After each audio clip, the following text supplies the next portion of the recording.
So what quantum art is here to do, in a blurry figure, is to tackle the number one challenge in quantum computing, and that is how to scale up. Today's quantum systems are typically tens of physical qubits, so let's say 100, with initial demonstrations that are very, very impressive, but they're not yet at the commercial level. And we want to go, to this, where quantum will surpass classical, but now in commercially viable applications at scale. And in order to move from left to right on this graph, we need to move from the small systems that we have today, this doesn't work, to systems of thousands and ultimately millions of qubits in order to unlock the full potential of quantum computers. And in that sense, quantum art is here to do this, to move us from left to right. And the two important words that you really need to learn about quantum computing are performance and scale. You need to have the best performance in your qubit technologies, and we're working with trapped ion qubits, which is the leading modality in coherence times fidelities, connectivity, and so on. And on that, the second word is scale. Do you have what it takes to take this very good connectivity and performance and push it up to the large numbers of qubits that are needed in order to solve commercially interesting and viable applications? So this is what we're here to do, and I'll tell you a little bit about that. Before that, so quantum computing is going to be a huge market. It's already today a big market, and I agree with that. In 2025, more than $1.5 billion of sales of quantum computing services and systems and professional services, so it's starting to be real. It solves very big challenges. Not all of them needs to be Shor's algorithm to break RSA. Some of them come from high complexity problems that could be nearer term. For example, improvements in aerospace and automotive, in climate and sustainability, in health and well-being, and so on and so forth. Also, the issue of energy consumption is huge. This is a graph from a report that came out about 3 months ago, showing that the gap here at the end of the decade between the energy consumption of AI data centers alone and hybrid centers, meaning that quantum is still accelerating AI and not just replacing HPCs, is on the order of the power consumption of entire countries annually. So this is a big thing, okay? It's big money. And it's already happening now. We have systems being sold and systems available with hundreds of millions of dollars in revenue already today. We have more and more demonstrations of use cases that identify where's the potential of quantum computing, what it will bring us as an added value. I'll give maybe a couple of examples here, I think. And we're seeing the initial signals of usefulness in the past year, still just Simanei Neft, but it's getting here. And we're also seeing I would say the industry starting to mature and to converge. A lot of people believe what I'm saying, and so now most of the Fortune 500 companies in the world are trying to understand what can this give us. It's not yet solving practical problems at scale, but it's identifying what would be the added value for my organization, for my use case, if I migrate to quantum algorithms. And then if I do find such added value, what kind of quantum computer do I need? Do I need a quantum computer that is available today or in a year or two? Or do I need to go to extremely large numbers of qubits in 10 or 15 or 20 years or more? And it's in a wide variety of verticals. So at Quantum Art, we're tackling this challenge. We have a very nice team. The people on the left are not that important. The people on the right are more. We're now, this is not updated, we're now 55 people coming from the best academic institutions in the world, and also veterans of local and multinational companies driving this really to fruition. And as a spin-off from the Weizmann Institute of Science, we continue to work together with the Weizmann Group and with other collaborations in academia. We were founded almost 4 years ago now. In mid-2022, we raised about $150 million from private and public sources. We have a few quantum computers in the lab. You're welcome to come and see them and work with them. And I very much agree with what Gal said. Get your hands dirty. Okay, this is the time to start understanding what can this give you, even if it's not today. Understand that it's not today, but a little bit in the future. Understand that, learn that. It's not taking a few CPUs and GPUs and bringing them together. It's a whole new language and philosophy, and you have to start getting your hands dirty.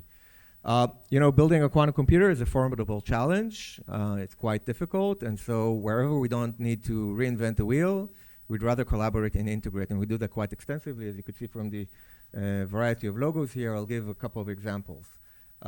But before that, I'll tell you what's the differentiator of quantum art, and that has to do with the scale-up architecture of trapped ion qubits, which, as I said, are leading in performance, but the downsides or the shortcomings that are really usually attributed to trapped ion qubits are in the speed of operation, in the ability to go to very large scale in number of qubits, and also how do we maintain the performance and connectivity as we go.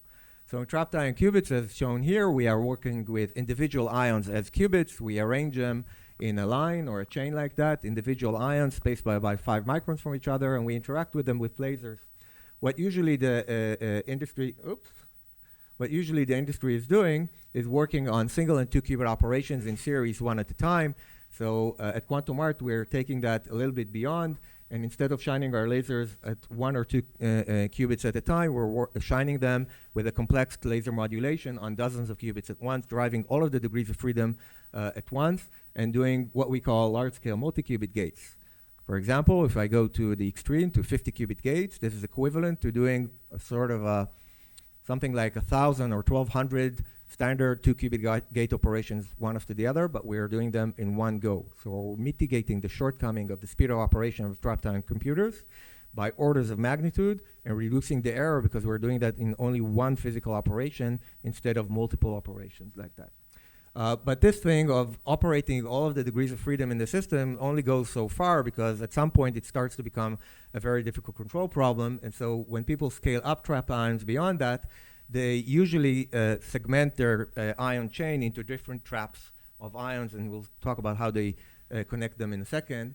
We're taking a different route of very long ion chains on which we apply tightly focused beams that are known as optical tweezers, but in contrast to neutral atom quantum computers, our tweezers are dumb tweezers, right? They only pinpoint in place a couple of ions here and a couple of ions there, and making them into barriers.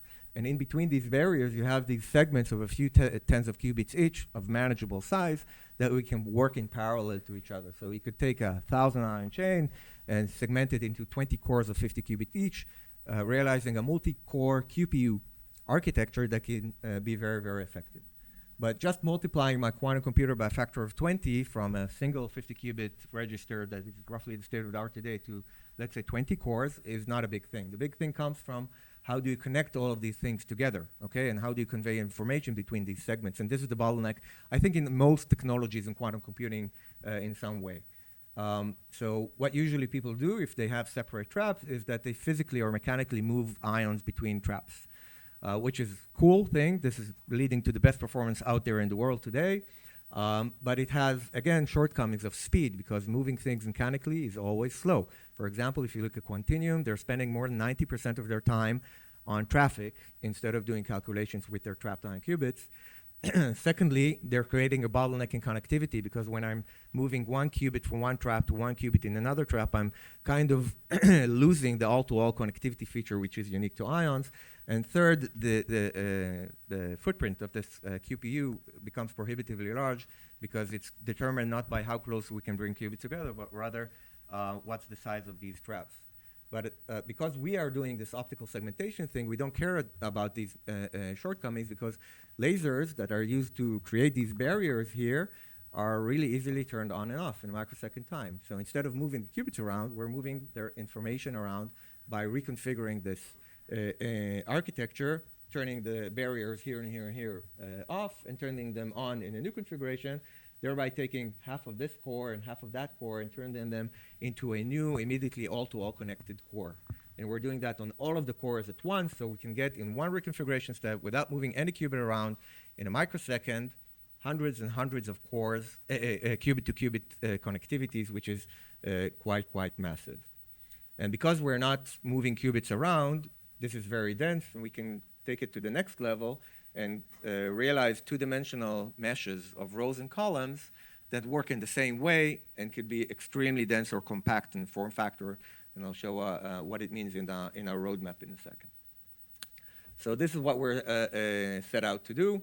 A first result that we published a few months ago is the longest ion chain in the world of about 200 ions, straight and stabilized and ready to work with our traps. And we are now continuing on the path to show all of the building blocks of the architecture working together.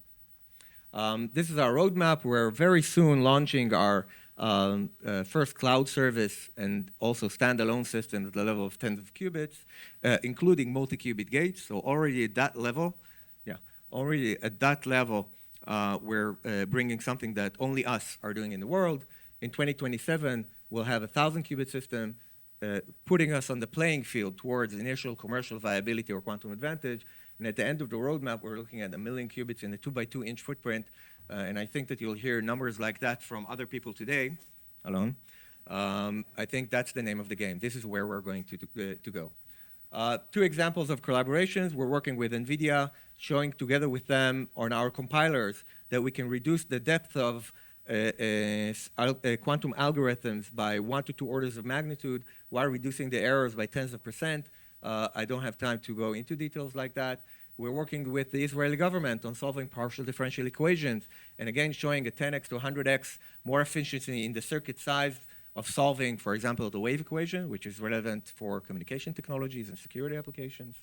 And that's it. The time is right. Get your hands dirty and come talk to us if you want to do stuff together. Thank you.